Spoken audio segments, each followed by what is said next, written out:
Hey y'all, welcome to Back to Basics with Krystal. Today we are prepping for the freeze that we're supposed to get tonight and then tomorrow night. I think tonight they said the low is going to be right at around 30, and tomorrow night it's supposed to be 29 or 28. Now up northwest of us, they've already experienced some snow flurries, so it's going to be very, very cold.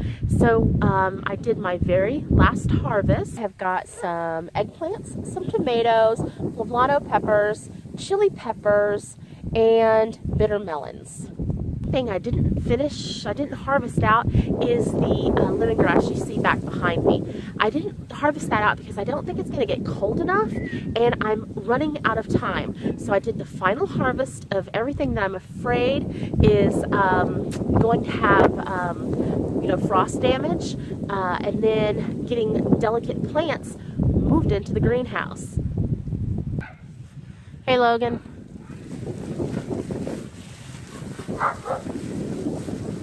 It's a pretty heavy plant, huh?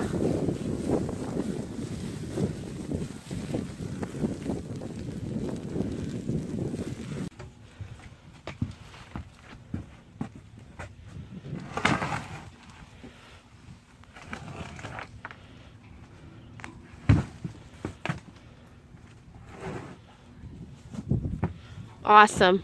Thank you, sir. Whew. Okay, that was a chore.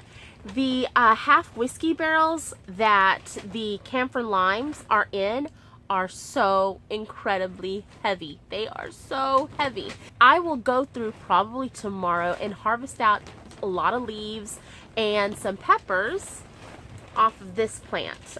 This is a camphor lime and this is a Thai chili pepper. So I have some harvesting to do, but they're in the greenhouse for now, which is going to keep them nice and warm compared to out there. There's probably a good 20-degree temperature difference, seriously. We've got all of our tropicals moved in here, including my front porch ivies. Now off to the chickens I go. Okay, so we're coming into the chicken yard here, and Mr. Logan is doing his chores. What's your chores, Logan? Got to feed. Now we get the chickens ready for the freeze. We don't use any heat lamps or anything like that. Let me take you in here. We're losing daylight. Okay, so here's the chicken house. I don't have any lights, any heaters, or anything like that. Not all of the chickens and ducks will come in here. Some of them flat out refuse. But what we've done is we've packed it full of hay. It is packed full of nice, dry, clean hay. We cleaned all this out just a few minutes ago and got it ready for them. So what I'll do is all of the way I designed my chicken house is that both sides open. And you can tell there. Both sides open. Let me back up here without stepping on anybody. And so both sides open. We've got them propped open right now just because we were cleaning it out and adding the hay in. So I'll close the sides up and I'll close the front walk door up. And when I do, you'll see that I've still got some ventilation, but it keeps the draft off of them. Those that refuse to go into, oh look, we got a kitty cat. So we've got hay packed down here for them. And I've got more hay packed down over there. It's really deep. It's probably a good 2 foot deep in hay. So they will be kept nice and warm. I'll come out here and I'll try to move chickens into the chicken house, but they'll just come right back out. They're kind of ornery that way. See, I'm going to move her here in a minute, but she'll probably come right back out. And y'all, this is what the chicken house looks like with the door shut. We are all done and with not a second of daylight to spare, and I am freezing. Now I moved in here into my little work area just to kind of recap what we did today. And I also want to kind of give props out to my family, because without them, I could not have done this by myself. For sure. This was an entire family effort. My husband, my daughter, my son, all of us pitched in and got us ready for the first freeze. So the first thing that we did was we had to add new plastic onto the greenhouse. The old plastic was damaged during a summer storm, so we had to add the new plastic on. Then put in all of our cold sensitive plants, the camphor limes, my exotics, the front porch ivies, all of that had to be put into the greenhouse for safekeeping. And the greenhouse is quite a bit warmer than the outside. So let's see. So what did we do next? Oh, we got the kitty cats ready. Now we have a little cat house for the barn cats, and we added some hay in there down below, really kind of insulating it, keeping the draft out, and it'll keep them so warm. It really will. We worked in the chicken yard. We put a bunch of sawdust on the ground underneath the chicken house. We added nice, clean, fresh, dry hay to the chicken house, underneath it, in another area, because quite frankly, not all of them will go into the chicken house. Some of them will just outright refuse.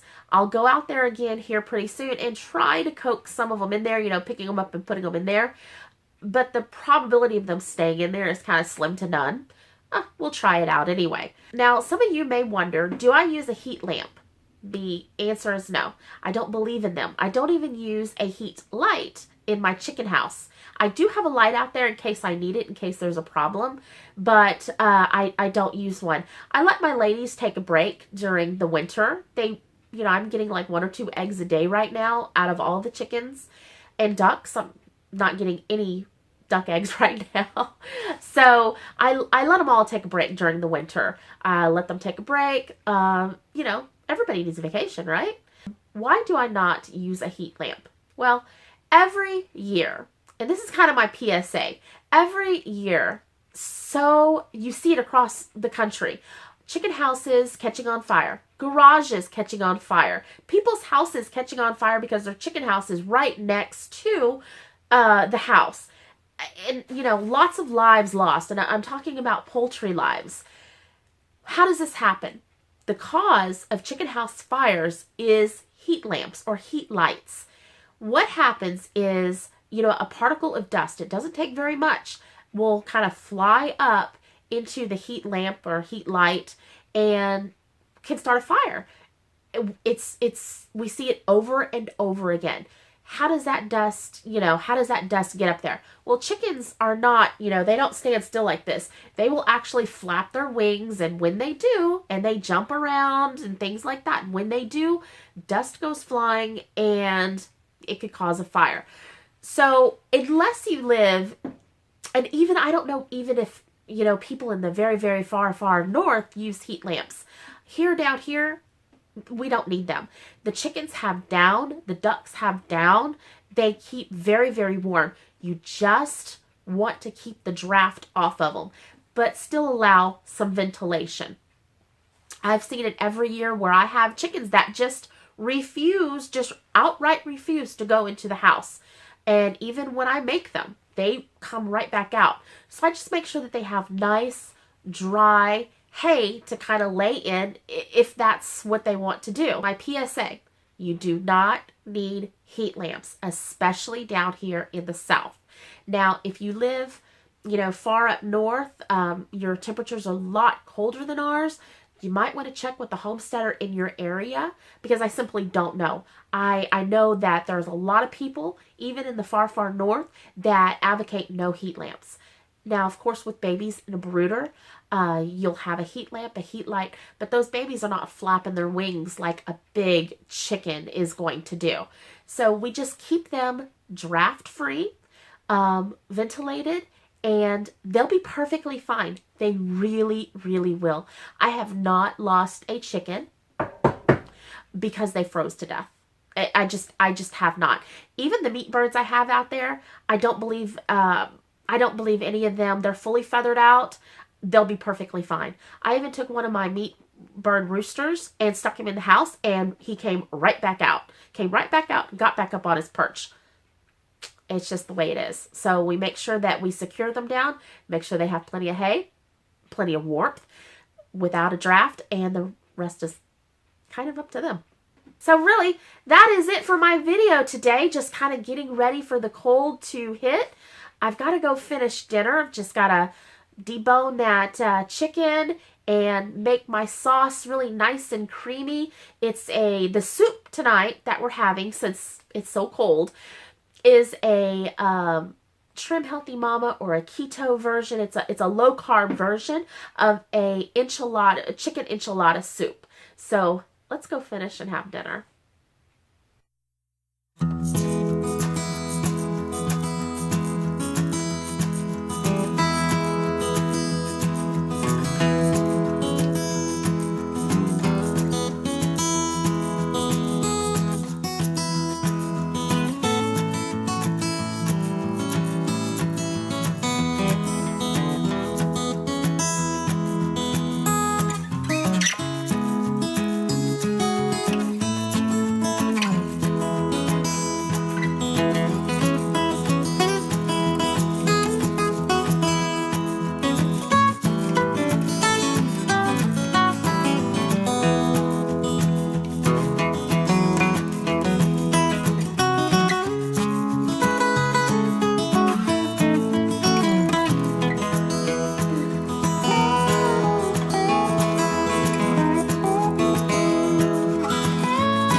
Okay, but before I go, I want to thank you guys for watching this video.